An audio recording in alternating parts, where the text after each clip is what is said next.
Hey, y'all. We are here today with episode 4. It's been a long time coming. I'm glad to be back. I believe it was a year ago since we dropped our last episode. And today we will be talking about the history of love, interracial relationships, the influences of love, and how religion impacts the world. I'm also grateful to have our guest. He's a Philly native, and his name is Elijah. So let's give him a warm welcome. Elijah, thank you for being here. Thank you so much. I really appreciate you for having Of me. course. Absolutely. So let's get into this convo. Absolutely.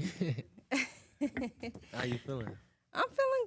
I'm feeling good. I'm excited that we're back. Just sitting here talking, letting the conversation flow. Mm-hmm. That's how, problems get solved by communicating. Absolutely. So Yeah, I'm you're a little nervous. I'm a little nervous. a little bit. I got a little Okay. bit of Yeah, a anxiety. little bit of anxiety. But let's do some before we start. Let's do some breath work. Okay. Absolutely. Yeah. We're gonna breathe in, take a deep breath, Mm. inhale for 8 seconds. Well, 4 seconds. First, I was about to, you want to do box breathing? 4 seconds. Exhale 4. Inhale. Yeah, I got Okay. you. Yep. All right, ready? You ready?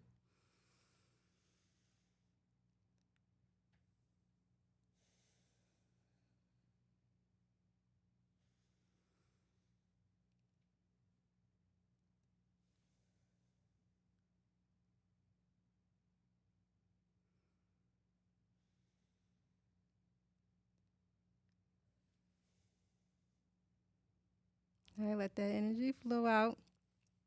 All right, all right. So tell us about yourself. All right. You're from Philly, Yeah, I'm from Philly. born and raised. Yeah, born and raised. I grew up in I was born in the southwest section of Philly. I spent like a good amount of time there. I've moved all around around Philly throughout my life, but I spent like a good amount of time in southwest. Then I moved up to northeast Philly, and I spent like 11 years out northeast. Okay. 12 years. Mm-hmm. In the Mayfair section. But I was always all around. My mom was, hustling and, hustling and busting from me and my brothers. I got two brothers and a little sister. My little sister young, so she was part of my grow up. She wasn't there. Okay. But I have two brothers, and my two brothers, they was able to kind of see a lot of the things that we went through, and see my mom kind of hustle and try to get us out of Southwest, because Southwest was rough. Really? You know what I mean? Yeah, it was rough. I ain't gonna lie, it was bad. Because I'm not really good with like the geography. Yeah. But so Southwest is near, like closer to The what? airport. I mean, Okay. you got like Southwest near the airport, then you got like Southwest near that's around like Baltimore Ave and stuff like that. Okay. Like, near kind of going towards like University City. Mm-hmm. But yeah, if you know where that area is. Yeah. I know. Yeah. I know. Okay. Nice. Yeah, Nice. but- So are you the oldest? No, I got an older brother, and I have a little brother. So I'm middle. You know the middle child. Yeah, I'm a middle child. You know what I mean? But the listen. Y'all special. I was about to say, yeah, Yes. listen, middle child always, end up being a special one. You know what I mean? So I think it's because you gotta kind of like I don't know, but I feel like middle child is kind of always competing for the spotlight. Mm-hmm. You know what I mean? And I think naturally they come into the world and do the same thing. You know what I mean? So I think that's why middle childs always wind up being, special. In the real world at least. Right. Because Yeah. it's like everybody, pay attention to the oldest, right? Everybody, yeah. And then the middle child just like, Yeah. there. He's He- like, he you know just- what? Yeah. Yeah, I get it. I get Mhm. it. No, you trying to, like I said, you trying to like compete for your spot, Mm-hmm. kind of sorta. Mm-hmm. You know what I mean? The youngest always, the baby always getting the most attention. The oldest, he just in his own world. That's kind of from my experience. My brother was just always in his own world, and then I was just there trying to, find myself. But obviously I grew up without a father. That's another thing I want to talk about too. One of the topics I want to touch on was, as a black man growing up without his father. and a lot of black men do, and that have a lot of effects, on your life. Because me personally, I know growing up without my dad, I was able to see how it affected me in real time. Right. You know what I mean? And I feel like I was too conscious when I was young. I was too conscious of my environment, Right. and that made me kind of like it made me sad a lot. I know a lot of like right. you real emotional when you're a kid. I know everybody had them nights when they cry themselves to sleep and all that. You feel what I'm saying? Cry themselves to sleep, asking why I'm here and stuff like that. I was one of them kids. Like I'm questioning everything. You know what I mean? But I was just too conscious, and so I was observing things in my brother, like character traits in my brother that I lacked because I didn't have a dad in my life. Right. And my mom kind of was there. She always was kind of like telling me things about myself that I didn't believe when I was young. But as I got older, I started to see it. Something like, me seeking outside male validation because I didn't have a father. You know what I mean? Right, So when you grow up without a dad, you kind of do look for outside influences, in older men. You know what I mean? Like in men that's, old heads, whatever you want to call it, you look for outside influences. And that's kind of what I was always doing. And I would say it's a gift and a curse to be doing that though, because the gift is that, you kind of go into the world and you learn a lot more because you open to learning. You know what I mean? From your elders, you know what I mean? Exactly. Versus a lot of times when you grow, a lot of people that did grow up with their dad, they kind of come into the world like they only listen to their dad. Like, you're not my dad. You know what I mean? Yeah, but yeah. when you don't grow up with a dad, you open to everybody. You trying to learn. You influenced by everything, and the influence is everything. You know what I mean? So I think that, that influence is really what allowed me to like just soak up a lot of wisdom over time when I was young. You know what I mean? And you allowing it too, because a lot of Absolutely. a lot of guys that don't grow up with fathers are just like, oh, well, I know everything. Absolutely. Or I'm going to do everything on my own. So it's just... That's true. For you to be able to receive that and allow it is a great thing. You had that conscious or like that, that self-awareness. Absolutely. Enough to be like, okay, like let me receive this and be open to it. Absolutely, yeah. I think that's just the inner child. You know what I mean? I think all children are open to learning. I think that's all children do for real. But I think a lot of people lose their inner child as they grow and come out into the world, and they more easily, in their ego. You know what I mean? Because that's what the world do. The world constantly feeding your ego and don't let you look good or something. Don't let you look good or something. You know what I mean? Your ego getting fed your whole life. You know what I mean? Your aunt's is telling you look good. If you're a woman, your dad, you growing up, and then all the men, and that kind of make you less, open to learning. Right. You're good. You're good, but Siri? I get it. So how do you think, is there, like, can you differentiate between a guy who didn't grow up with a father versus a guy who did? Like, how does that show up in men today? Damn.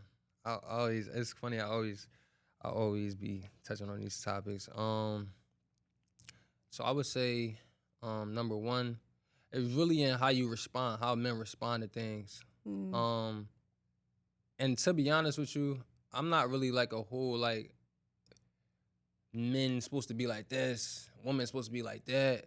I'm more so like balanced. You know what I mean? Because at the end of the day, we and I know men get triggered by this. This is another trait of not growing up without your dad. You know what I mean? Or just being out of balance in general.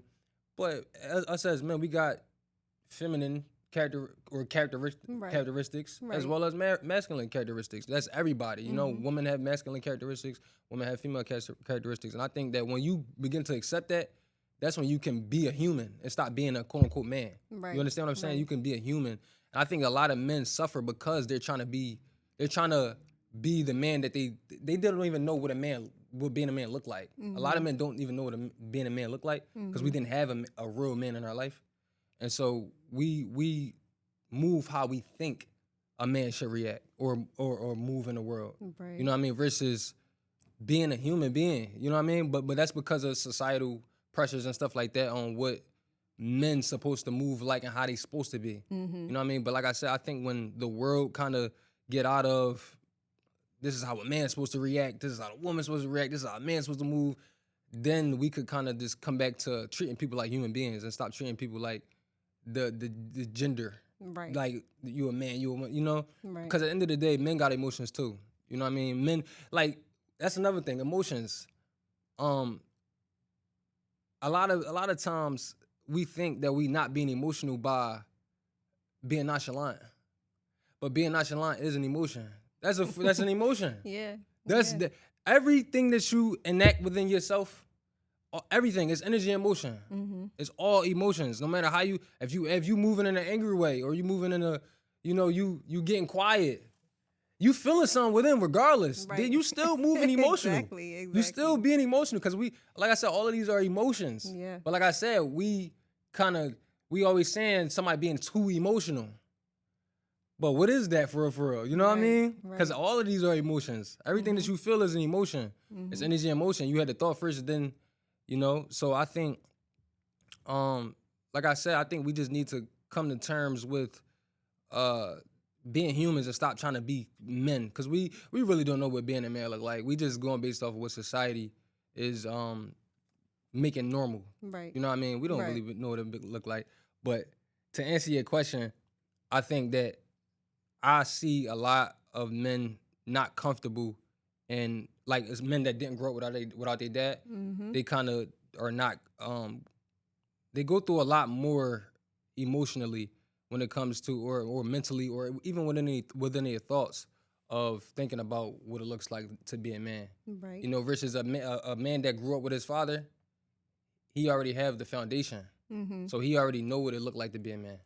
You understand what I'm saying? He don't even. It's like it come natural to him. Yeah. The man that didn't grow out of his dad, he's moving how he think a man should move. You understand what I'm saying? Like he not. Even if you had outside influences, you had old heads, whatever you want to call it, you had influences, you had mentors, whatever. Yeah. They wasn't with you in them core moments. You understand? Your father there in them core moments when you in the house, 24/7, he around you. Your mom around you, 24/7, you're able to see how she maneuver. You understand? Yeah. It's different. You only can see how a man outside your home, you only can see how he move probably at his best. You know what I mean? You don't get to see how he move at his worst. Right. You don't get to see how a man respond to a woman in the house. You don't get to see how a man responded to his woman in an argument. You don't get to see a lot of stuff. Yeah. You understand what I'm saying? Right. And so I think that, like I said, a man that grew up with his dad, he don't have to try to think about how a man should react or respond. He's seen it. It's already it's instilled within him from a little boy. You understand? Versus a man that didn't grow up without his dad, he's moving how he think a man should move. You understand? So, and you can see it because, like I said, not only can you see it, but he can feel it. Because deep down inside, you don't know why you dealing with all these thoughts or these emotions like you're not adequate or whatever. But the reality is you moving how you think you should move. It's not really true to you. You're not moving how you really want to move. Yeah. Because you moving how you think you should move because of what society said a man should do. You understand? So yeah, I think that's really interesting. Okay, I see that. I can see that. I think women need to understand that too, but I don't think women will ever understand it because it's a man. We men. Yeah. Understand? I don't think women will ever understand it because we men. Yeah. But if women understood men, in that aspect, I think women would. I mean, I think women do give men a lot of grace. I ain't even gonna say they don't give grace because I do think they give us a lot of grace for sure. I do think like if we being real, women do give us grace. You know what I mean? Because we be wilding. You know what I mean? But at the same time, I think if women understood that, then I think parents would strive harder to have fathers in their kids' life. You know what I mean? Right. For sure. Yeah. Parents in general, not just women. Right. Yeah. That's so true. And it all starts at home. Like absolutely, that is what builds the core foundation of, how we see love, the first hand. So, yeah, it plays a part. And then when you go out and these kids go out and they're influenced by a lot of things around them in society and what decisions to make and things like that. But it's like, okay, what you teach your children, they're going to go out and exemplify that Absolutely. and enhance that. So they'll be like, oh, where did I go wrong? Like some parents will be like, where did I go wrong? What did I do this? Like, oh, he doesn't have this or he doesn't have that or she doesn't have this, she doesn't have that. But it's, well, what did you teach them? Right. Because their core, their foundation is never going to change. Right. That is always going to be, like you said, and it's still with them. It's like it's going to be there. Absolutely. So, and that leads me to the history of love and the influences of love. Right. So let's touch on that. Yeah. I mean, the influences of love is just it's really just instilled within us. You know, I think we react to love. Mm-hmm. We don't really we're reacting. You know what I mean? We're always reacting to, you know, these emotions that we feel. Mm-hmm. And I think, like I said, I think the influences of it comes from our environment. You know, because we are, you know, we're relational beings, and that don't mean relationships to just humans, relationships to everything, nature. You understand? Mm-hmm. Like animals. Mm-hmm. All of these things are teaching us what love is, Right. and we just react to that feeling. But if you was raised in a household where love looked toxic, then you're gonna react in that way to love. Mm-hmm. And that's why a lot of people are, you know, do experience trauma love or trauma bonding. Mm-hmm. Mm-hmm. Because that's how you was instilled to react to love. Right. So like I said, I think that's the most important thing. We need to see how we're reacting to that emotion that we feeling, or that feeling that we feeling. How are you reacting to that? Yeah. You know what I mean? Mm-hmm. But if you look at a kid that grew up in nature, he grew up, even if, like I said, even if we take humans out of it, he grew up in nature, he grew up playing with animals, bunnies, stuff like that, right? He's only gonna respond to that same feeling with another human being in the same way. Right. So you're gonna treat that other human being in the same way when they feel that emotion towards that human being. Right. So like I said, everything around us is teaching us how to respond to love, how to respond to that emotion. But it's really up to the environment that you placed in to really dictate how you are taught to respond to love. Yeah. You understand? Yeah. A lot of people go in relationships and they're like, they look at it as if like they are the people that hurt them or their parents, essentially. Like a lot of traumatized people go into relationships and they're like, oh, I don't trust her, or I don't trust him, or whatever the case may be, regardless of their experience, but their environment and who they came from and what they were believed and taught is just, that plays a part and that transpires into relationships. It's like they go in there with preconceived notions already as who they think women are, or who they think men are, right? But it's just like, okay, well, drop that narrative, right? And take everything out of it. And it's like, it's all about energy. Absolutely. It's all about energy, and it's all about, like you said, how our environments and how we react to love, whether it's animals or whatever, and even just children. Like they walk, like they can see it, like they see the light. So like even just children, they walk up to me and they're like they don't know me, but they'll smile and they'll wave at me as if they know me for their entire lives. Right. It's like, so it's like a lot of people are going into things where it's like, okay, release what you think, release and just feel. Absolutely. Feel the energy. Right. So yeah, I definitely get that. I get that. Yeah, that's true. But yeah, I think another thing that I observed is that we are, at the end of the day, I think we are I think we think we more in control than we are. I think that's where we go wrong. Is as humans, I think we more in control than we are. Like, you know, we breathe in, our body digests food, our heart beat on its own. You know, everything is happening by itself. Our bodies are essentially controlling itself, and we just, like, if you really sit back and really just think about who is this person that's that's hosting this body. You understand what I'm saying? Right. Who are you really? You know, are you, because if obviously you're not consciously digesting your food, you're not even consciously breathing. You can come into your body and consciously maneuver that way, but most people not. Most people just letting the body breathe itself. Yeah. You understand what I'm saying? So like I said, I think we in more control than we are. We really not in that much control. And I think that when you think about that, you can understand that your environment and what you are around, what you raised in, what you're seeing, it's all raising you. It's all like, you know, teaching you and instilling your mind and your nervous system with information, and your body just react to that. Yeah. You understand what I'm saying? We really, that's what I'm saying. I think that's one of my main things is I'm always trying to like remind people like, you're not in control. You don't have as much control as you think you do. Right.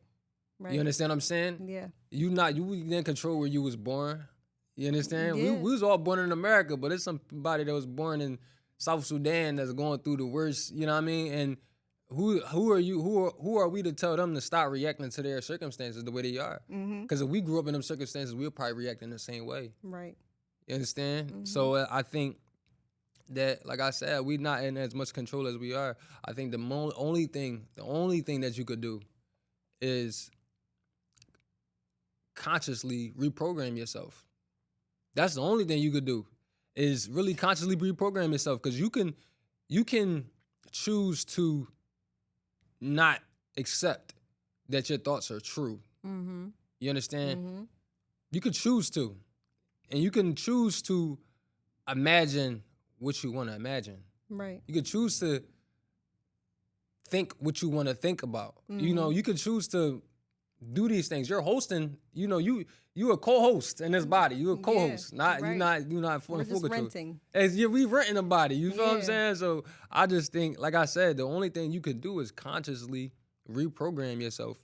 You know what I mean? And that's the way to freedom, like true freedom. Freedom from all of the things that you was instilled from your environment. That's real freedom. Yep. And you know what? Diet plays a huge, huge part. What you're eating. I would say, personally, me fasting and me becoming alkaline vegan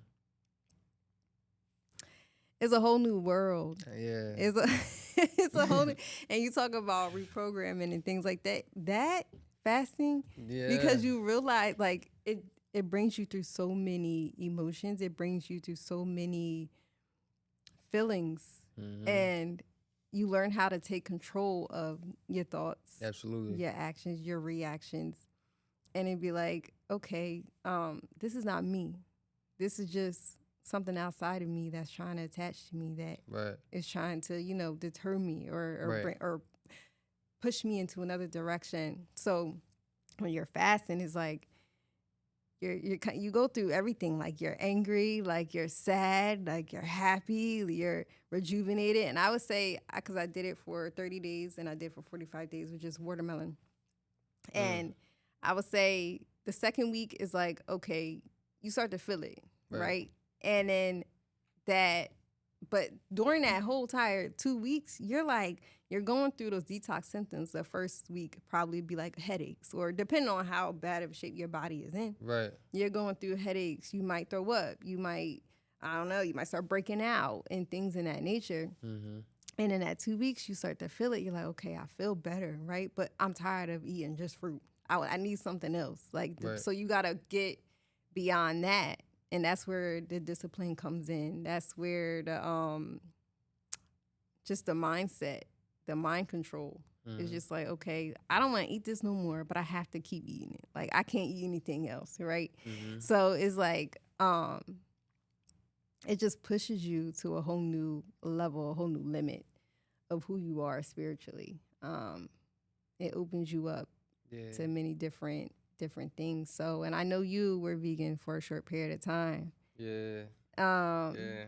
How was that? And I know you said you had your own health complications, things like that. So absolutely.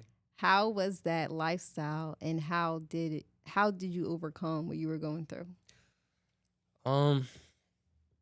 All right. So that's a long story, but I So it all started from me. I used to smoke a lot. Mm-hmm. I used to smoke like yo, yo, no exaggeration. I used to smoke only weed though. Only Yeah. only marijuana. I ain't Yeah. never smoked nothing else, nothing crazy. You know what I mean? But I used to smoke like a lot, like 4 or 5 times a day. Yeah, cause my Really? tolerance got so high that like I just I would not be high after like an hour. Yeah. And maybe listen, everybody be saying it's the weed today, it's the new weed, and the new weed don't I last. And mean, they, probably you know what I they be mean? spraying it I a don't lot. know. I don't Listen, know. listen. I wasn't always a weed smoker. Mm-hmm. I was new to the weed. I was smoking for like I started smoking because I remember when I was younger, everybody around me was doing drugs, and I was kind of traumatized from drugs in general Right. because my step pop, I seen a lot. You know what I Yeah. mean? My step pop used Yeah. to do all types of drugs. You know what I mean? He was in the Mm. streets and you know all types of drugs. I used to see him come through looking crazy. You know, off of different drugs, Mm. and that traumatized me from doing any type of drugs in general. Mm-hmm. You understand? And so I kind of always had like I vowed to myself like yo I'm cool like I'm not never smoking nothing I'm never doing no drugs but obviously the world gets to you you know what I mean you Yeah. get older Yeah. I ain't start smoking until I was like 17 Okay. so long story short I was smoking a lot and I went to college and uh I was smoking with my roommate and uh long story short he gave me some like weed that his friend Yeah. had gave Yeah. him. He was like, "Yeah, bro, you can have this." You feel what I'm saying? Okay. I'm about to. He was about to go stay with the frat team and all that. He was Yeah. joining the whatever they call the fraternities, whatever they Uh-huh. call. So he was like, "Yeah, bro, you can have this if you want." I was like, "All right, cool." I took it, but I wasn't gonna smoke that.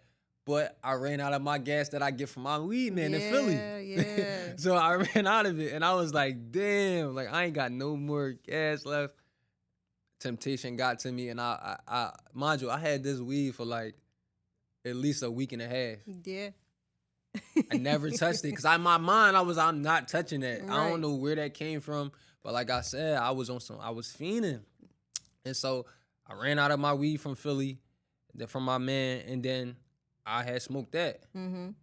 Literally, mind you, I'm hotboxing. I'm hotboxing. I'm in the car like windows rolled up. I'm music playing. I'm just geeking. Yeah. I'm vibing. And next thing you know, it felt like my heart was in my Oh ass. my My heart gosh. dropped. Like my heart dropped. I'm like, what the fuck? I That's said, yo, crazy. maybe I'm smoking too much. Let me chill. I put the L out, put it down. Yeah. I'd be like, it's a wrap. Yeah, like that's it. Like I'm drunk. Rolled the windows down, got out the car, went to the store on campus. You know, I'm like, all right, I'm about to chill, play the game for the rest of the Yeah. night with the guys, go back to the dorm and chill. So I went to the store on campus and I was walking back up to my dorm hall. By the time I got back up to my dorm hall, it felt like everything, like all my muscles in my body Oh my just started God. cramping. Oh my. Like imagine getting Charlie horses all over your body. Like I was I'm like, oh, what did you I was like, oh do? shit. Oh my Like, God. I'm telling you, like it was crazy. Like it felt like I felt my chest because when that happened, obviously my adrenaline, went through the roof. Yeah. Heart pounding on my chest, and I'm like, hold up. I felt my chest. It felt like a tennis ball was in my chest. Oh, I was like, it was fat as hell. Like my chest was fat. I was like, yo, what? So I'm thinking it's one of them. I'm thinking it's all over. Like, Yeah, damn, yeah, like yeah. it's Oh about my to end gosh, right that's here. scary. Yeah, it was one of them. So I went to the front desk person, whatever they called, and I asked them. I told her to call an ambulance. Yeah. I said call an ambulance. I'm thinking Shoot, I like, was too. yeah, It's like, crazy. so ambulance came. They checked all my stuff, my vitals and everything, and everything was cool. They took me to the hospital. I'm embarrassed, like shit. I'm like, damn, I hope no girls come through this joint. I'm in the dorm hall lobby. So I'm like so embarrassed. Like I'm on campus. Like ambulance taking me out on a stretcher. Yo, that was crazy. I ain't gonna lie. Oh So my ambulance taking me out in the stretcher. I'm in a hospital, and they said everything was cool. I look healthy and everything. Yeah. So every day after that, I kept having panic attacks. Yeah. Every single day after that, it was panic attack after panic attack. I'm like, yo, what's going on in my body? Mind you, it's just happening. Like, it ain't like I'm thinking about something and then it happened, or I never had a panic attack in my life. But every single day after that, I was having panic attacks. Yeah. I'm talking about to the point where my body would start shaking uncontrollably. Like, it felt like a mini seizure. Like, for real, for real. And then I was starting to have, this happened in 2020. I was starting to have like these like outer body sensations type feelings. Like, I felt like I was outside of my body or some shit. Like, I felt like I was hallucinating or something. That shit was driving me crazy. Like, mind you, I never smoked from that day that happened. One thing about me, I don't need to learn twice. I learned my lesson. No, for real. I ain't one of them that, let me try one more time. It might have just been a bad. Yeah. No. I said, that's my last time smoking. I always just kind of a little bit health conscious. Like, I was one of them niggas, like, I go get some honey grow, some like stuff like that. Like, I was still trying to eat conscious even when I was toxic. You know what I mean? I would go get my smoothies and all that, eating acai bowls before they became popular. Right. Like, all that type of stuff. So I was like, no, I'm getting back on my health wave. You feel me? I was drinking the little herbs that I knew of at the time. And every day after that, it was bad. It was bad. I was having panic attacks every single day. I was in the hospital every day for 4 months straight. Goodness. I'm talking about I left campus because I couldn't stay. I could not stay in college like that. There was no way I was going to stay on that campus having panic attacks. Yeah. So I went back home. I had to drop out of school. I went back to my mom's house, and every day I was in the hospital. I was calling the ambulance, and she was sick of me. She like, damn, you running up my medical bills. Because I didn't even know every ambulance ride is $2,000. It's like, God damn. Yeah. Crazy. They charging y'all $2,000. They charging you $2,000 to go to the hospital. How the fuck you cost $2,000 to go to the hospital? Like, that's crazy. I know. Listen, $2,000 a ride, and I was calling them Jones every day. Like, and long story short, I'm in the hospital every day. I felt so embarrassed because I ain't gonna lie, like, them hospitals, they be having, them nurses and all that. And it just was embarrassing. Like, I went through a real deal ego death. Like, because I was one of them, like, I always was fly. I'm always coming through fly. Everybody like, yo, bro, fly. You know what I mean? I was one of them. I always was on top of my look. Right. You know what I mean? So going through a time period where, I'm not gonna lie, I ain't give a damn how I look. I just want to live. You feel what I'm saying? Only thing I was focused on was trying to survive, like trying to live, like, and I was looking crazy. I didn't get a haircut for like 5-6 months, longer than that probably, cause I was just I couldn't function. Like, I was literally having panic attacks every single day. So now I'm going to the hospital every day. Every day I would go, they'll tell me nothing wrong. They're like, yeah, nothing wrong. You good.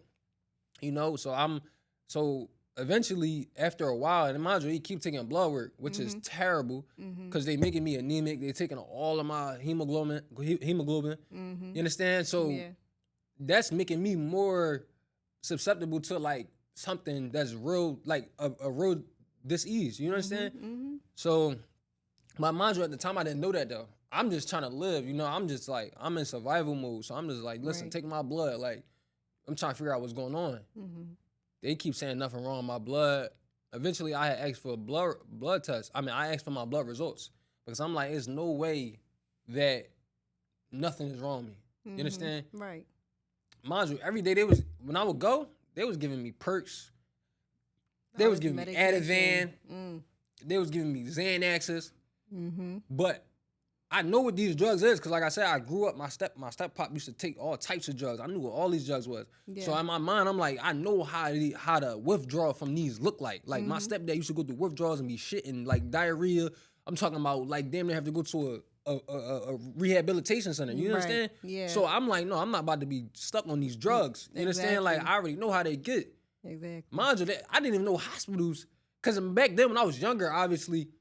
I thought perks was just a street drug. Mm-hmm. I didn't know perks was like some shit from the hospital. Yeah. Like I just knew like niggas was talking about popping 30s, my pop 30s, 10s, all type of shit like that. But I didn't know that there was hospital prescribed drugs. They was giving me them. Mind you, I know the dangers of them because I seen it. So I was like, I took like max like 4 of them. Like I went a lot, but every time I would go, what I started doing was they would give it to me, but I would be like, yeah, I'm gonna take it. I would throw it out when they would leave. Yeah, Cause I'm not taking that shit. Yeah. I had to learn how to like endure that shit. Like endure, like I had to learn, like, listen, like at the end of the day, it gotta end. It's going to eventually stop. Either whether that's end mean the end of this round, or or the end of this episode, or what's going on. Right. So, but at that time, I had to learn like how to endure stuff. You know what I mean, and how to really just sit with whatever you're going through and just wait it out. And that's where I learned. I feel like that's where emotional maturity come in, emotional intelligence, and all of that comes from learning that every emotional state is temporary. Every thought is temporary. Everything is temporary. And you just gotta like wait for that time period to pass by. Cause it's gonna pass by. Exactly. You just gotta let it run its course. Exactly. And if it don't pass by, then your ass, I know, right? then you gonna pass by. You know what I mean? Exactly, It's one or the other, but you just gotta be patient and let them thoughts, them emotions run its course. And that's where I learned that, because I was sitting in them hospital beds looking at the ceiling like, damn, like, I'm dirty, I'm stinky, I can't get in the shower because my nervous system was so damaged from them panic attacks that when the water used to touch my skin, it used to burn. Yeah. No lie. I couldn't this sounds so crazy right now. Like I feel like I'm like embarrassing myself. No. But when I tell you, I couldn't barely get in the shower for months. For months and months and months at a time. Wow. So I'm coming in with fly clothes, but they look junky. Yeah. You know what I mean? I'm looking like a junkie. I don't even care that they fly. Like, I don't care about none of that. I would throw anything to go to the hospital. So I just want to live. That's when I detached myself from the materialistic shit. Right. It was a whole detachment process that I was going through. Like, when I was going through that sickness, I was detaching myself from everything I thought that I was. You know what I mean? And everything that made me, quote unquote, who I was at the time. I was detaching myself from all of that. Obviously, all of that shit I had to let go. But of course, all the people, humans left. All the niggas that I was cool with. Right. Everybody that I was cool with, everybody that was like logic, they all fell back. Yeah. You understand? Yeah. I'm not on social media no more. That's a whole nother thing. Social media is its own realm. Once you detach from that, that's like you kind of detach from the world, damn near. People forget who you is when you go off social media. Right. You understand? Because it's like its own world. So long story short, I'm not posting on social media. I'm not doing nothing. I had to detach from everything that I knew. Right. And I just had to sit with myself and endure all of that. And then but back to the blood work. I checked my blood work. I got the blood work back from the doctor.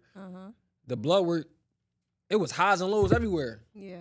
High lymphocytes, low neutrophils. I'm like, I asked a doctor, like, how you saying nothing wrong with me? But it's highs and lows everywhere. Yeah. You understand? Yeah. Yeah. Like, it's highs and lows everywhere. So I go home and I look up my blood work. I'm looking up the trends with it. Like, just basically, like, what does this blood work look like? What is this blood work associated with? What is low neutrophils associated with? What is high lymphocytes associated with? What is high basophils associated with? You understand? Long story short, and eventually it led me to autoimmune conditions. Okay. So I had looked up how can I get tested for an autoimmune condition. I had scheduled a private lab called Any Lab Test Now. This is not a promotion. But long story short, I went to Any Lab Test Now, and I got tested for the antibodies. Yeah. And they came back positive for antibodies associated with lupus and Jorgens. Okay. SLE specifically, systematic lupus. Okay. And then something called Jorgens. So long story short, those came back positive. I dropped my tears when I got the results. You know what I mean? I dropped a couple tears. But after that, I told myself, like, I'm going I'm going to heal this shit naturally. Yeah.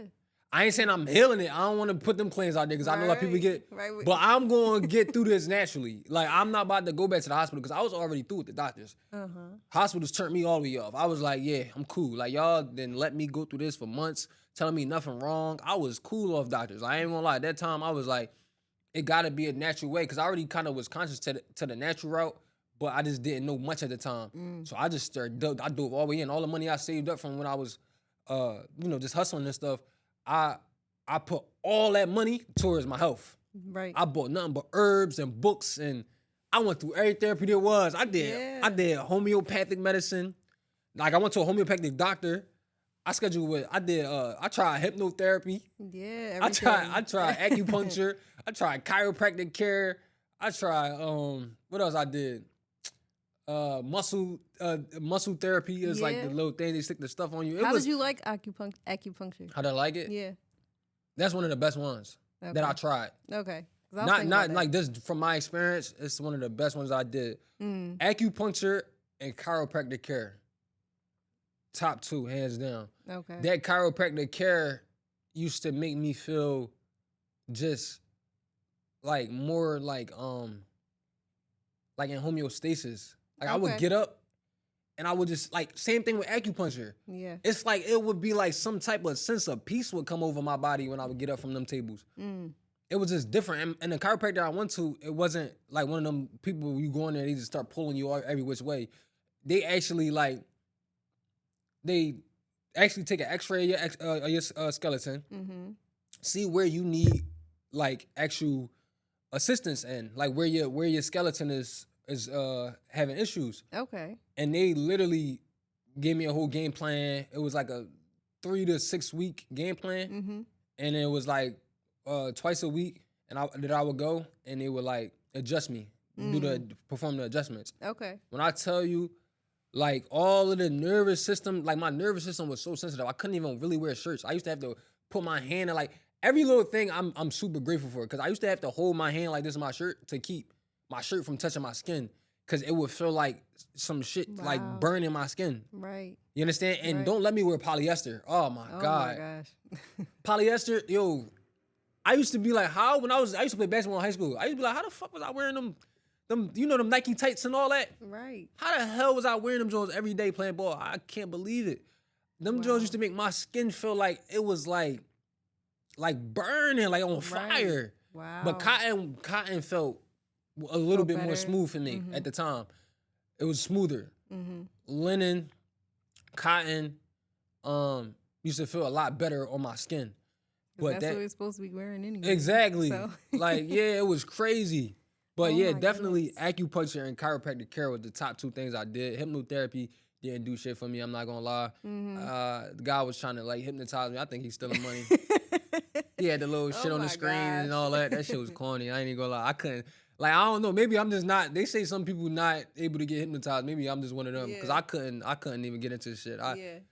I don't know. Maybe you ain't let it come. You ain't let it channel through you. That's all. I was about to say. I just think I wasn't. Yeah, I was blocking it because I wasn't present. My mind was all. I was anxious. You know what I mean? So I just wasn't accepting that at the time. But acupuncture and chiropractic care was definitely top 2. Okay. For sure. Wow. Yeah, and then long story short, I went on my journey. I fasted, detox. I did all type of fasts because I learned. First person I came across was Dr. Sebi. Dr. Sebi saved my life. Shout out to Dr. Sebi. Yes, exactly. Yes, Shout out to Dr. Sebi. For real, like Dr. Sebi saved my life. I ain't even gonna hold you. Like, he was the first doctor I came across, and he basically introduced me to all of the alkaline stuff, all of the different foods, alkaline diet. I went on that diet. I fasted. I did fruit fast, juice fast.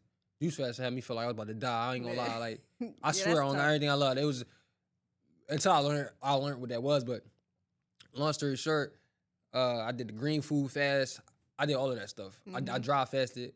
I never did water fasting, but I dry fasted. I did all of them fasts. I lost like so much weight. I was starting off. I was like 150, and I got pictures and everything. I'm gonna show you the pictures and everything. Right. I went from 155 to 111. I was 111 pounds. I'm 6 feet. Imagine me at 111 pounds. I look like a skeleton. I look like for real. I'm not surprised. It was crazy. Mm-hmm. Like I lost so much weight doing all them fast and detox, but when it was beautiful for me because like I was able to start from scratch. Yeah. You understand? Exactly. I was able to start from scratch, but I was doing all the herbs. I was doing all my herbs, drinking my herbs. I came across different holistic doctors, Dr. Arnold Ehret, Dr. Robert Morris, Dr. Lila Africa. I love her. Lala, like everybody love Lala Africa. Everybody love him. You know what I mean? But yeah, I was studying, man. I was studying. I was reading so many books at the time. I was just awakening. Like I don't know. I was watching. I got inspired by Chinese medicine. I was heavily into Chinese medicine. I'm talking about that was Chinese medicine to this day is the best thing I've ever learned. Right. I feel like Chinese medicine is so. I feel like it's just so far advanced. It's crazy. Really is. It really is. It's advanced. I was learning from Buddhist monks, Chinese monks. I was watching the Shaolin Temple. I was inspired by them at the time because I wasn't working at the time. I was in my mom's house, you know, in my room, and I was like, my body was physically deteriorating, kinda. Yeah. But my spirit was through the roof. I was watching just all these different podcasts. I would go on hiatuses. Like my friends would call it a hiatus. He like, well, Lies on his hiatus again. Cause I would literally turn my phone on airplane mode for like 2 months. Lie to you not. My friends could vouch. Listen, 2 months straight airplane mode. Airplane mode, 2 months straight. No lie. Watching nothing but podcasts, learning from different monks and Shaolin monks and stuff like that. Learning from different holistic doctors, you know, just tapping in, learning history, everything. Like I was just learning I was all over the place. I'm a Gemini, so that, you know, all makes sense. But long story short, I was all over the place, and this is real spill. Like my mom, everybody that know me, know my brothers, they all seen it. Like my brothers see me to this day and be like, damn, I can't believe where you at right now. Cause he used to see me going through like he see me in that room. I mean, my room was a little stinky. All that, like, it was crazy. Yeah. It was crazy. I'm telling you, my mom was get your ass up, go get a job. I wasn't working. I ain't worked for like a year and a half. I love my mom to death. She was cursing me out. She was cursing me out, but she let my ass stay there for a year and a half straight with no job. Yeah. You understand? Yeah. And so I'll forever love her for that. That's amazing. And but eventually, you know, she forced my ass to get a job. She was applying me for jobs and shit. I had did the interview. I was hoping I didn't get the job. I did the interview. I got the job and shit. And then eventually I started working. But I was working. But I was like, I was damn near barely making it by. I don't even know how I was working a job. That shit was crazy. I was barely making it to work. Like I was physically feeling ill. Like I experienced every symptom in the book. I had stage 2 kidney disease. I had a regular heartbeat. I was dealing with diabetic complications because my diabetes run in my family. Mind you, I'm only 21 at the time. Wow. 21, 22, and 23. Young. That showed me that stress, and this is what I learned through Chinese medicine, constitution. Your constitution. What is your predisposed constitution? Constitution being what are you prone to getting in your lifetime as far as in disease. Right. You know, in Chinese medicine, they don't go by the diseases names that we go by. They call it's different names and stuff. Right. But long story short, your constitution is basically what you're predisposed to. What are you prone to getting? And diabetes run in my family. And that showed me that, and basically it's the principle where it can either come later in life or stress can accelerate your journey to your predisposed constitution. Stress accelerated it. Because I probably, if I was, no matter how toxic I ate, I probably wasn't going to get quote unquote diabetes until I was like 40 something or 50 something. Right. Had I not been going through so much stress. But being as though I went through all that stress early on, it hit me at 21, 22 years old. Yeah. Diabetes, kidney problems, and obviously those two run hand in hand. So diabetes, kidney problems, a regular heartbeat. And I was going through all at once. And wow. Yeah, after like a year of doing the herbs and all that, I went back to the hospital and I got tested again, and my kidney function doubled. I went from like I think it was a 59 or 60 Mm-hmm. EGFR Oh wow, to a 128 EGFR. that's So huge jump. that's Huge kidney jump. filtration, and then Oh my goodness. my EKGs, they used to say regular heartbeat and stuff like that. But eventually, when I went back and I got tested again, normal EKG, no nothing, like nothing on That's there. amazing. And Yeah. then hemoglobin A1C, blood sugars, they used to be pushing 100 all day. No, above 100 all day. Mm-hmm.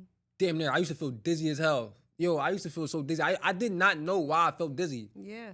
I didn't know. I thought like it was something wrong with my nervous system or some shit. And it probably was because, diabetes damages the nervous system. Right. But it was because my blood sugar was high all day. Right. That's why I was so tired and dizzy all day. My blood sugar was high all day. It was crazy. It was a lot.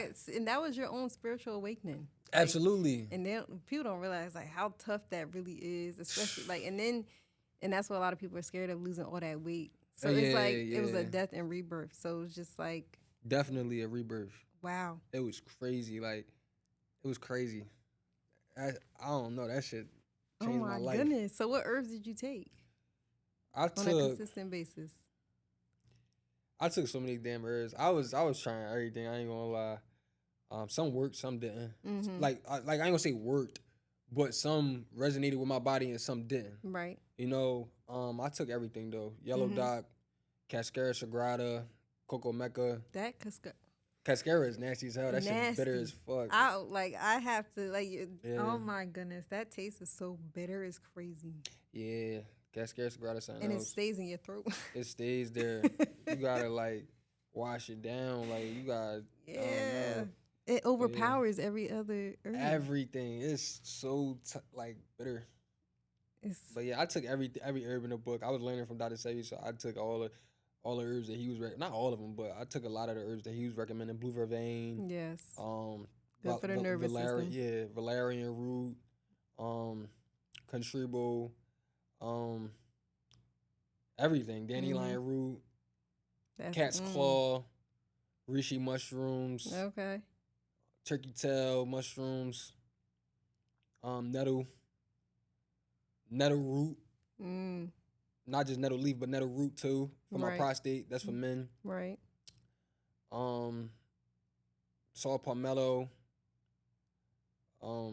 But to name the ones that really helped me the most, I'm just name the ones because I could go on and on. I know every herb.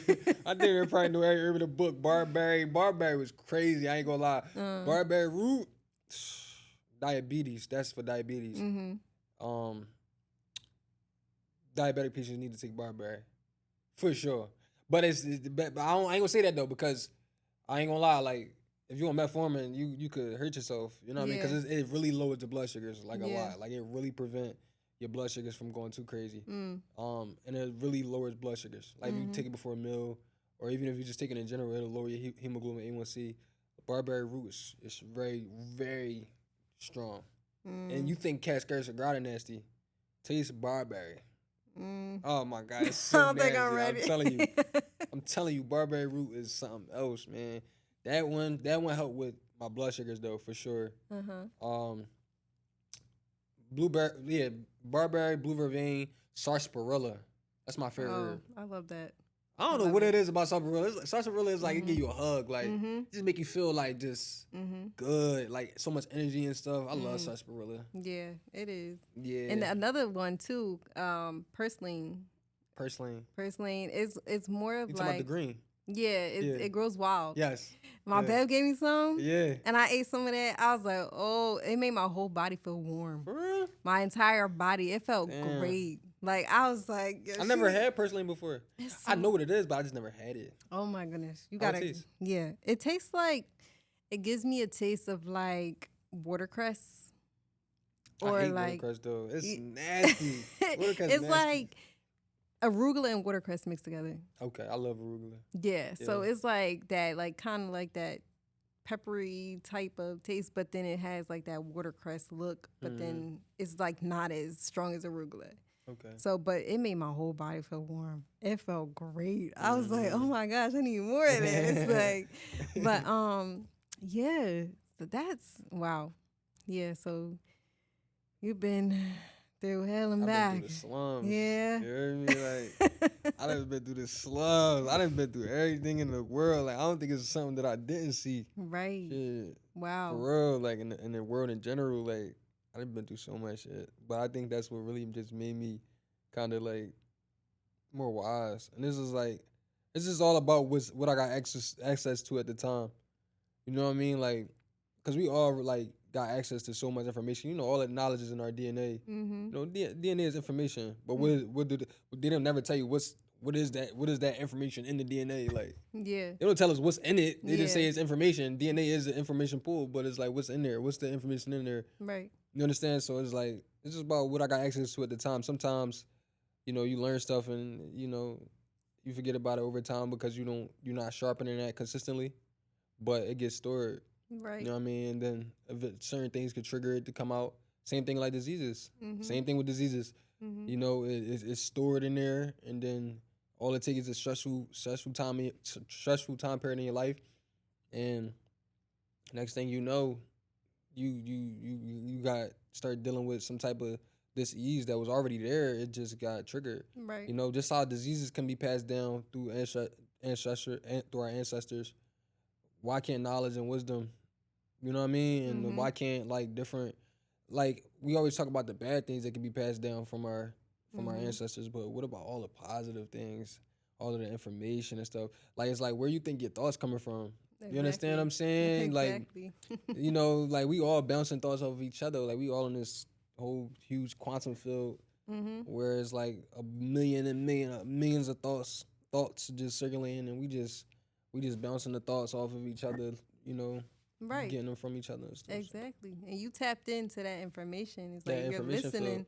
Yeah. It's like, yeah, it's coming from the ancestors that came before you. Absolutely. The people that came before you. Absolutely. So be grateful. Absolutely. Super grateful for that. Yeah. It's like, yeah, thank you. Yes, for real. I think everybody need to do that. Everybody need to just disconnect from social media and tap in with themselves, because that's where you get your individualism from. You understand? Like, I think a lot of people, the reason why you see the same stuff all on social media over and over again, because everybody on social media. Yeah. So you limit yourself to the information on social media. But if you tap in with yourself, that information is unlimited. That shit it's unlimited. You never know what you gonna come up with, and that's where you get unique individuals. You understand? Unique individuals that come up with so many different, you know, just crazy things. But I think your individualism come from your ancestors. It come from your DNA. It come from tapping in with yourself. You understand? If you on social media 24/7, you only gonna repeat what you hearing. That's where you get that social media brain. Exactly. You know what I mean? For real shit. No, that's true. People walking around with social media brain. They just repeating everything they hearing on the internet. Everything they see here, yeah. Real shit. That shit raising people now. It's social media raising people. It is. But it's like, you gotta tap in with yourself. And that's how you really gonna be influential. A lot of people, I feel like, are scared to. Oh yeah, for sure. They don't want to. Absolutely. So it's like, it's easier to just follow. It's easier to just, you know, go with the flow and be a sheep and be sleep. For sure. However, you tapping into yourself is also looking in the mirror, but then also looking in your parents' mirror. It's like, okay, I gotta understand them. Yes. I gotta understand their parents. Absolutely. I gotta understand where they came from in order for me to understand myself. Yes. But I also have to take accountability, look in that mirror too. So it's a whole lot to unpack, and a lot of people rather just get down, lay down, shut up, follow the leader. Life is too busy. It's too much to do in the world. That's why there's so much shit going on. And then you got social media. It's always you can literally scroll all day. Ain't it crazy? Like, you can literally just scroll on social media all day, and you gonna have endless amounts of videos and videos and videos and videos. You can occupy yourself with that shit all day. Like, literally all day. Like, that's what I'm saying. Like, it's just too much in the world that could take you away from yourself. Right. You understand? It's just too much in the world. That's why I think it's just easier to be entertained. You understand? Like, it's just easier to do that. But a lot of people also been through a lot of traumatic shit. I've been through some traumatic shit, but I know a lot of people been through a lot of traumatic shit. I done seen people some people lives they got shit they really running from, you know, and they just like would rather they can't even sit in silence. Yes. For real. Yes. For real. Give a chaotic person silence. They God crazy. damn, they gonna go crazy. They go crazy. For real. I know. I'm telling you. A lot of people like that. They gonna be mad as hell if you if you get in the car with them and it's silent, you feel that tension. You feel that energy. Like you like I don't feel like you wonder why you don't feel comfortable in the silence with that person, but it's because they not comfortable within themselves. Exactly. Real shit. Exactly. So it's like, how you gonna feel comfortable around in their energy? They can't even sit with themselves silent. Why the hell would you want to be around them in silence? Right. Nah, real shit though. For real. Because you ain't gonna feel good. I love silence. I love it. It's like I remember taking my aunt and my mom to go to the park. And we were just stretching in the grass, grounding, just being quiet. I'm like, just be quiet, yo. I'm like, don't think about nothing.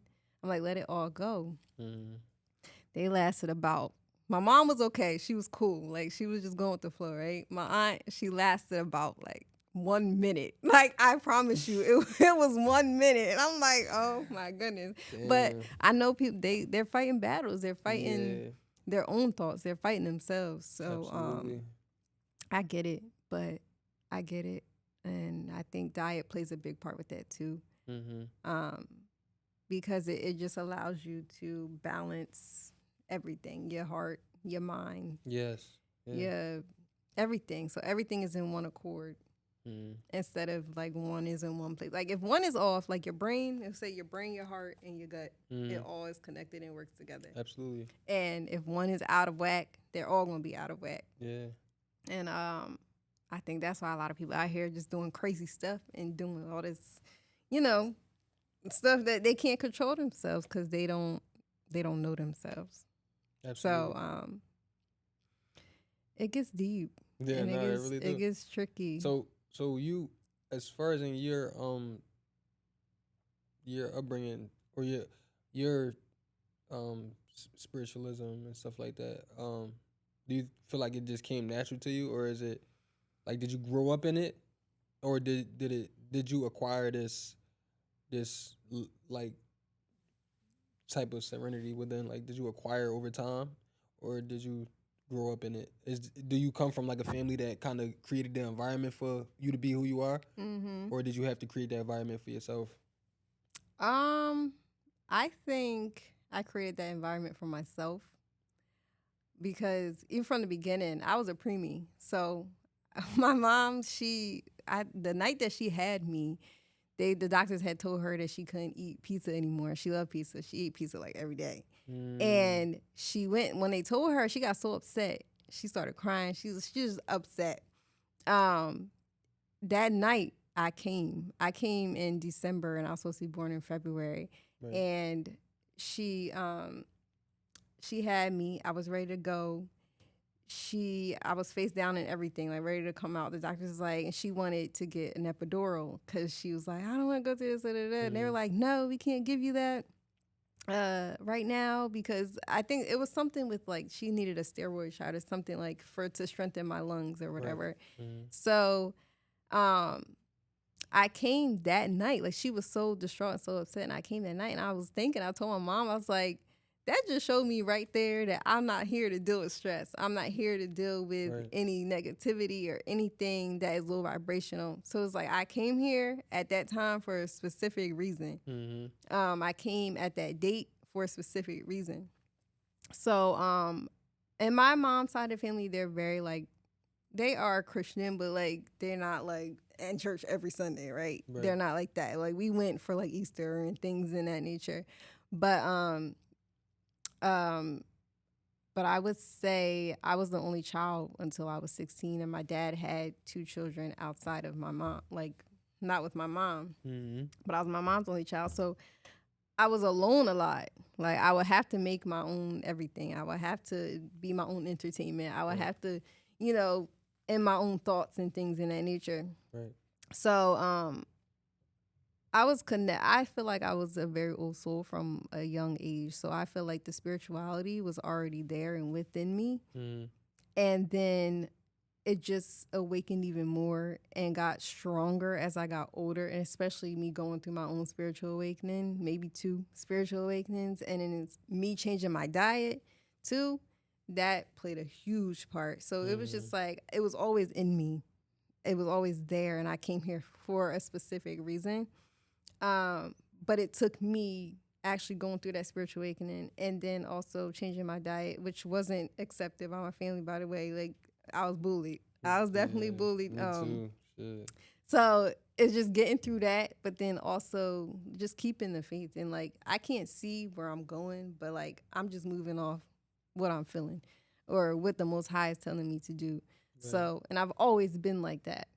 And then I've also went through some, life death experiences, situations where I was like, okay, that had to be something like outside. Like, it was the Most High. Like, it wasn't just, like, a coincidence, right, or just like, it was something higher than me. It was something greater than me. And I always was connected with that. So would I say that I had to create that environment as I got older? Yeah, a little, in a sense, because everyone was more like for the flesh. Everyone was more like outside rather than internally, like going in within and learning things in that nature and growing. But it was always there. Yeah. It was always there. It was just me waking up to who I am. Mm-hmm. But it was always there. It was always there. And I'm grateful for that. Yeah. I thank my ancestors all the time. Like, thank you. And then I realized the more I learn, it's like, okay, the more gifts that are given to me. Mm-hmm. Or the more I awaken and realize, like, why I'm here, what my purpose is. Yeah. I think that's the most important thing, is just, why are you here? Mm-hmm. What did you come to this earth for? What do you have to learn, and what do you have to accomplish before you transition to a next life? And a lot of people have to understand that and come in, connection with that. And everything outside of us is material. Mm-hmm. It's, like you said earlier, it's temporary. Mm-hmm. So do you believe that everybody come here like with a specific purpose? I think so. Everything that we go through is for us. Like, it doesn't happen to us, it happens for us. It's like, okay, well, what did you not learn in your past life? Right. Like, what do you need to accomplish here? And yeah, so we're all here for a specific purpose. It's just understanding what your specific purpose is. Right. And that's just you breaking down everything and getting to the nitty gritty, going through that spiritual awakening, and coming home to yourself and understanding that everything else outside of you is just like, you can't control that. Everything outside of you is going to happen. It's going to fluctuate. It's volatile. So, yeah, it's a journey. And I always say, don't focus on the destination, focus on the journey. Absolutely. That's beautiful. Like that. And I did mention Christianity. So how do you feel about religion? Like, how do you feel like it impacts the world? Yeah, these topics be getting me, cause religion. I think like, so I grew up in a family that's religious. Mm-hmm. Most of my family Christian. Mm-hmm. I think because my mom a natural rebel. Yeah. She's a rebellious, she is rebellious. What's her sign? Libra.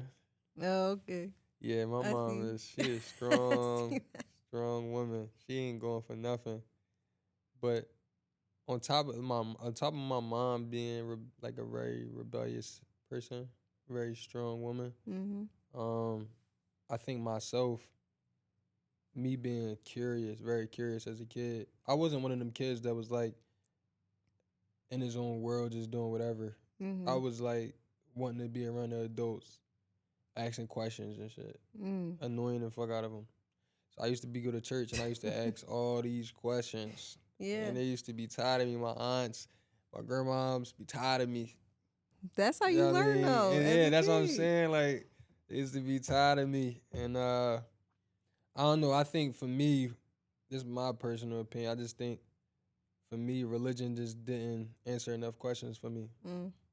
You know what I mean? I think a lot of questions eventually led to just have faith. And I just was like, when I started to read it, actually read into it, Yeah. I was like, yeah, nah, Mm-hmm. it's not for me. You know, I think as far as um, even like when you look at the history of like specifically Christianity, I ain't talking about like Islam or anything like that. But when you look at the history of Christianity in itself, and you even read the book, it's a lot of just corrupt things that's in there Mm-hmm. that I think we skip over and we read like all of the positive things in the book. Right. But it's a lot of stuff in there, like you know, uh, prophets being sent to kill a whole village and take all Yeah. the virgins, and you understand, and all types of shit While like that. fasting. Yeah, like like it's a lot of stuff in them books where I just be like, why is this in a book that's supposed to be our God, our Right. creator? Mm-hmm. You understand? Mm-hmm. And I just think that for me, I just feel like I couldn't fathom the creator being reduced to a book. I feel like the creator is so vast and so um Infinite. infinite that it's like I don't think we could even really truly understand what the creator is really doing unless we went through our human bodies and we looked in nature and see what was going on. To Mm-hmm. me, it only makes sense that when you kill a tree, cut a tree, or you kill some plants, it grow back. It only makes sense that we would do the same thing. Mm-hmm. Everything that the plants in nature doing, we do within ourselves. Right. Why, when they die and they come back, we don't we don't die and come back? Yeah. To me, that just all like I look at nature because I always just give the analogy of if you place a kid in if you it's all like I said, I talked about this earlier, environment. If you place a kid in an environment in the woods, deep in the woods, somewhere, no, he has no religious indoctrination. He's not around nobody that's teaching him anything about God. Mm-hmm. He's gonna think the sun is the God, is Mm-hmm. God. Mm-hmm. Why is he gonna think the sun is God? Because when the sun come out, all of the plants wake up. All of the nature just wake up. Everything come to life. Mm-hmm. You understand? It's gonna be like, damn, like, and Yeah. I'm not saying the sun is God. Mm-hmm. Don't get me twisted there. Mm-hmm. I'm just saying if you place us as humans in these environments where we're not indoctrinated by human Mm-hmm. interaction, like we're not indoctrinated by human inventions and stuff like that, then I think that we would look at nature and be able to see God in everything around us. You know what I mean? Including ourselves. Mm-hmm. I think that we would listen to the voice in our head and be like, am I talking to God or am I talking to myself? Right. You understand? Yeah. Like, because I mean, for me, I feel like I'm talking to my goddamn self. Right. You understand? Yeah. So it's like, that's where people get the whole God is within you. Mm-hmm. As far as in spiritual people, not just spiritual people, because I think a lot of times we look at spiritualism as like, oh, it's new age and stuff like that. But spiritualism is old. That's the most ancient form. Right. Spiritualism is ancient. You know, the first practice of any type of religion or spirituality is animism. Mm-hmm. That's what, if you go to any tribe, it's still millions of tribes today. Millions of people in tribes to this day. Mm-hmm. If you go look up the Amazon rainforest and look up how many tribes exist in the Amazon rainforest right now.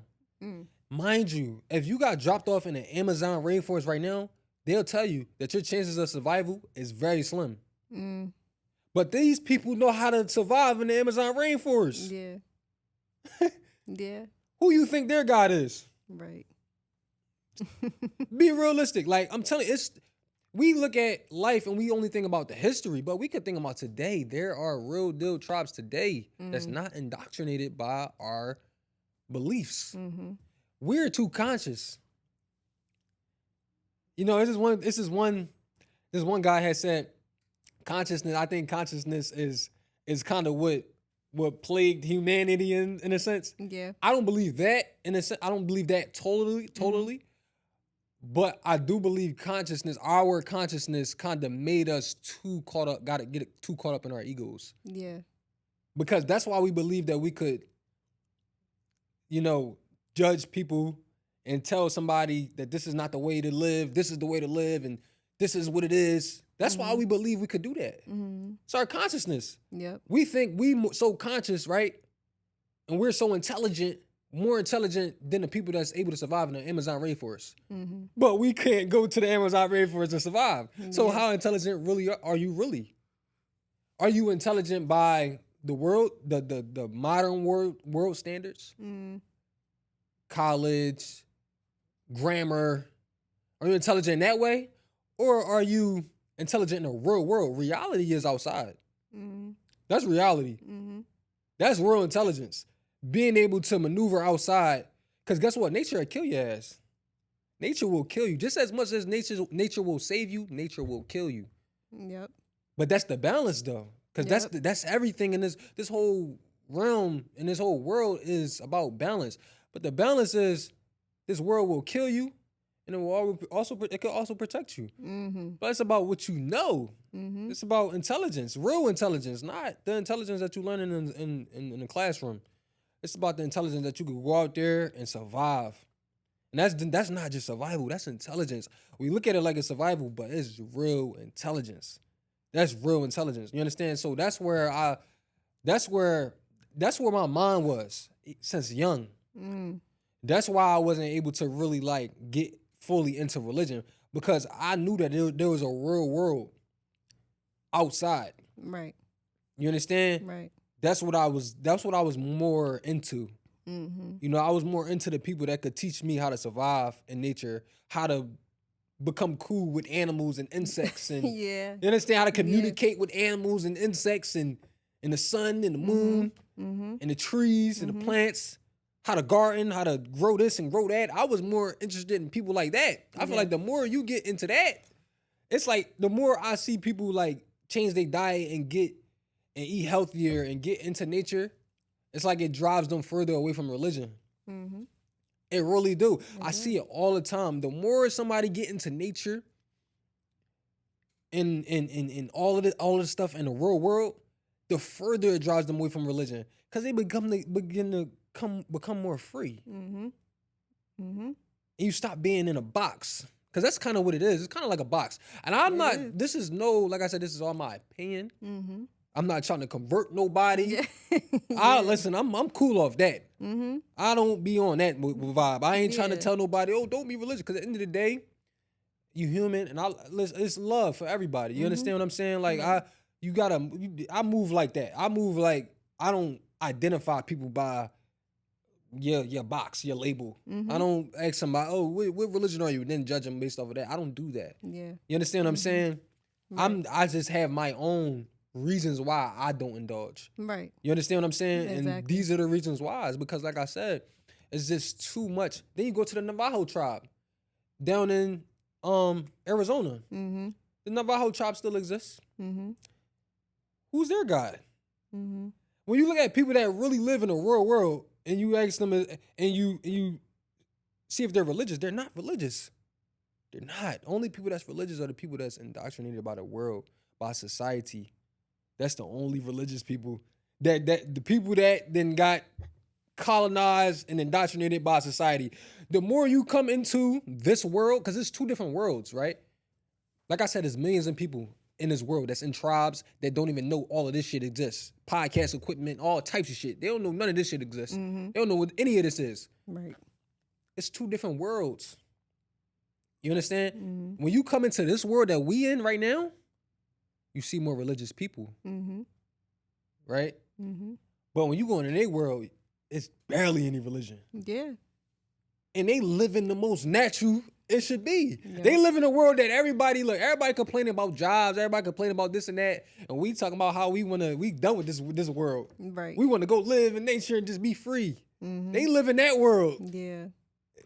Hey, put me in that world. Nah, for real though, they live in that world right now. To this day, they live in that world. So that's why I'm just like, I'm inspired by that shit, man. Yeah, You for know, sure. keep me around that.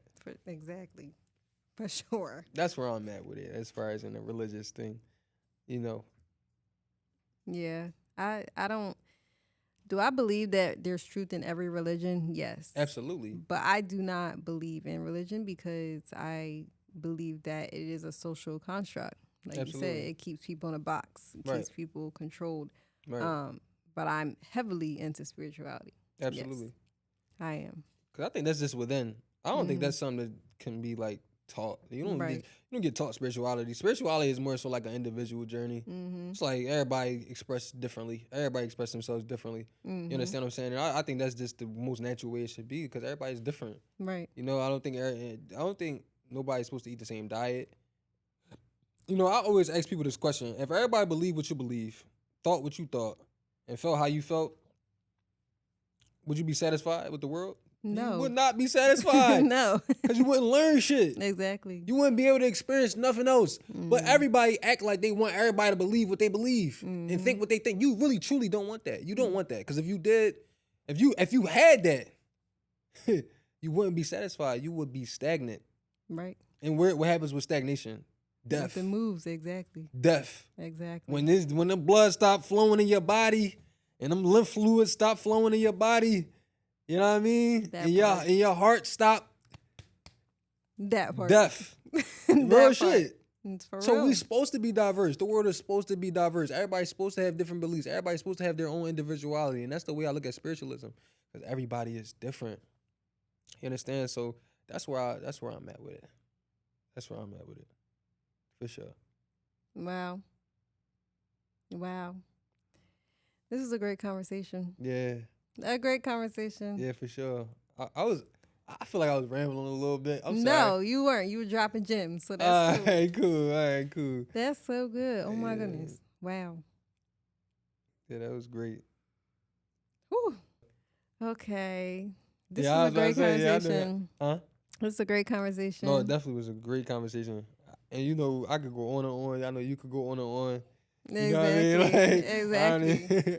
But yeah, so thank you for thank coming. you. I really appreciate you for even This giving was me the amazing. platform. I appreciate you so much. Of course. But yes, so we are all wrapped up here. Mm-hmm. Great conversation. Mm-hmm. And if you love this episode, please be sure to subscribe and watch out for more. Absolutely. Thank you. Always one love. One love. One love. Absolutely. Unity. Love y'all. Bye. Peace.